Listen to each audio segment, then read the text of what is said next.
Okay, I'm so excited. I have Katie Gaskin with me today. She is the founder of Collective Property Consultants, and her team is also with City Chic Real Estate. So this is exciting. I get to chat with one of my own today. I go, yeah, girl. So we're going to be talking about client appreciation events, and I know that this is a pretty big piece of your team's business. So curious, how did you start doing client appreciation events? Was this when you were still a solo agent? Yes, I was a solo agent. It was like super low key. More or less, when I started doing this stuff, it would be like, hey, let's hang out at a bar. And I would just get like a round of drinks. It was as much of, it was just sort of like functioning as a friend to a group of people, but being able to see more than like one past client at a time, especially if they overlapped social groups. So it was like, oh, these people referred me to these people. And so then let's get everybody together at a bar or something like that. It was really, really low key initially. What do you feel like was your goal in those early years? Was it referrals? Was it just building relationships? Like, what do you feel like were your priorities? Yeah, I mean, client events have always really been like building relationships and staying top of mind for people. That if they're, if one of these people is then at like a cocktail party or a bar at some other point and someone says that they're thinking about buying a house, I want them to immediately think about me and be almost evangelical for me, right? Like I want them to be like, you have to work with Katie. And they're not going to do that unless they're seeing me often. And you can't hit everybody individually. It's a lot easier to hit people in groups. And that's an amazing point. Yeah. So basically you're using it as a way to scale because you get to a point where you can't hang out with 100 people at the same, like in a year. That would just be insane. You'd be going on a lot of coffee dates. Right. Which I also do. Like that's a layer. Like there's people that I make a point of seeing individually, but that's because I think they know a ton of people who might be clients. I just like them and I want to see them individually. They've referred me to a lot of people in the past, or I think that they may have a personal real estate concern coming up. So like I'm doing some prospecting and just social networking as one-on-one events. But when you need to cast that net a little bit wider, it has to be a larger group event. Yeah, that makes a ton of sense. So you're essentially using it as a piece of your strategy in terms of your like sphere nurture plan and like your marketing plan. So we're not relying solely on this, but it's a way to nurture the relationships in a more broader sense. So that makes a ton of sense. Right. Well, and like how lucky are we as real estate agents that like my strategy is to go hang out with people I like, right? Like this is like not hard. Honestly, I know like during the COVID years when we couldn't do this kind of stuff, it was a little depressing and sad. Yeah, we struggled with that also during the COVID years. Like we kind of, yes, but yeah. Do you find, this is kind of a off the topic or maybe a little bit of a tangent, but do you find that it's been hard to get people to come back to your events post-COVID? So I was lucky because I had one that was sort of running for a while. And when it came back, people were very excited that it came back. So I think we actually got more attendance at that one. I think it's like the new people. So like the people that I helped in 2020 or 2021, they didn't know how awesome my events were prior to the pandemic. So like convincing them to come takes like personal outreach and being like, no, this is something you should, this is fun. Like come. If they just got like a random invite, there's like almost no chance that the like like I feel like friendships post-pandemic are like a whole new culture of friendship. Like, so for those people, it is a little bit different. It takes a lot more to get someone to come to something for the first time. So yeah, I think you're right. Like once you get them to that first event, it's a good event and they had a good time, then it's definitely worth coming to the following events for sure. Exactly. So what are some examples of, well, now you have a team of, there's 5 of you. So tell me about how events have changed in terms of executing them as a team. Like have the event type changed? Like how has that kind of ridden the wave of growth? Like what are you seeing different from early Katie to now having a bigger team and a bigger pool of people? Yeah, so early Katie was like hang out at a bar, and then like mid-level Katie, like the in between was like I did start this really successful event, which is my Fall Family Photo Fest. It doesn't actually have family in the title at all. It's like Fall Photos Fest, and we like encourage people to come and get like a profile picture for their LinkedIn or like dating lifestyle pictures for Ooh. whatever app or like or a family photo. And by and large, what we're getting is family people. But like, I try to make it open and inclusive for everybody.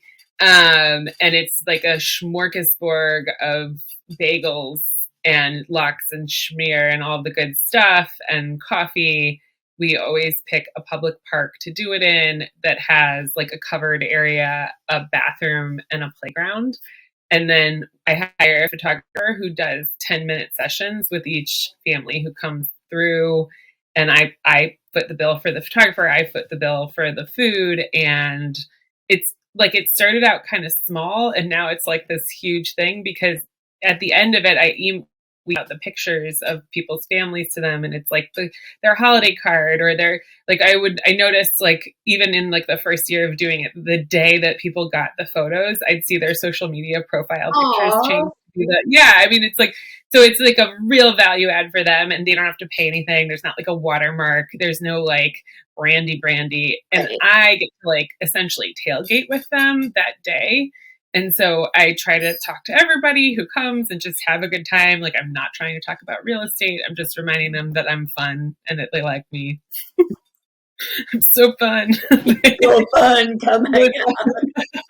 But like, you know, it's just low key and chill in the moment. But then this thing that they get is really special and it's something that they keep. So that's mid-level, Katie. And then when the team expanded, we took a step back and we did realize that I think the Family Photo Fest, and again, I call it Family Photo Fest for a reason, which is that it does attract more families with kids than like young professionals or like single ladies or, you know, so we felt like we were missing a kind of section of our client base. Yeah. And so the first year I teamed up, we knew that and we sort of sat down and we were like, okay, what are like 4 buckets of the people that we have in our world? And one was family. So Family Photo Fest, which was already very successful, still made sense. One was sort of like singles or like young couples that are like super cool. And we're like, whoa, we don't even know how to deal with those people because that's not us. Like like that was like a bucket, you know? I have a bunch of professional kick-ass female clients who like are buying houses and investment properties and all this stuff. And I'm like, wow, like you're cool. Yeah. Please hang out with you. And they don't want to do the same things that the other people wanted to do. So we kind of segmented it into like different buckets of who these people were. And then that first year we did the photo fest in the fall. We did like a big spring drinking event. Mm-hmm. Which was like it like supposed to be geared to the young people, but also all of these sort of are like the intention was that everything would sort of overlap with other groups. We could invite everybody, we could hit everybody. But then we did this really small women's only like put your flower bouquet together. And it was really expensive. Like that was the one that like didn't work. And then we like took it out moving forward. And the event was awesome. Like it was really amazing, but it was a little expensive per person. It didn't hit as many people. It didn't like translate to being able to be something we could invite everybody else to. We could only have like 15 people there. There were a lot of like pieces of that just sort of weren't satisfying what we needed to get out of one of these larger scale team events, that we needed to get more people. And that's not to say that there isn't room for like a mid-tier or like mid-size event, especially for like your top people, that would totally make sense. But that just wasn't where my team was at that point. And then we had a failed event that never happened, but is something that I'm still like, I really want to do, which was coming out of the pandemic. We wanted to do, and I don't know who this was a target. Like there's like no target bucket. This was just like out of the pandemic. We wanted to have an adults only petting zoo with a bar. Like, because I was like, I just want to hold a baby animal and drink. Like, I know, it was, right? We just need human or animal connection.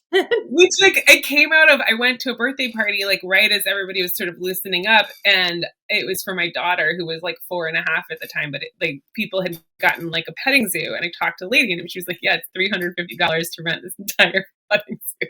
You just have to have like a flat yard, which my yard is not flat, so I was like, well, I could use my front yard is flat, which is going to be socially awkward if I ever do this.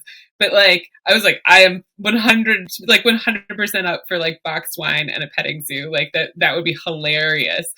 It just didn't happen. Like we had rain there. It was like, we never rescheduled, and like the thing is dead in the water right now, but like maybe I'll revive it at some point. Oh my gosh, it sounds hilarious. So what, like, okay, let's say you have an event, you're at like the event's done.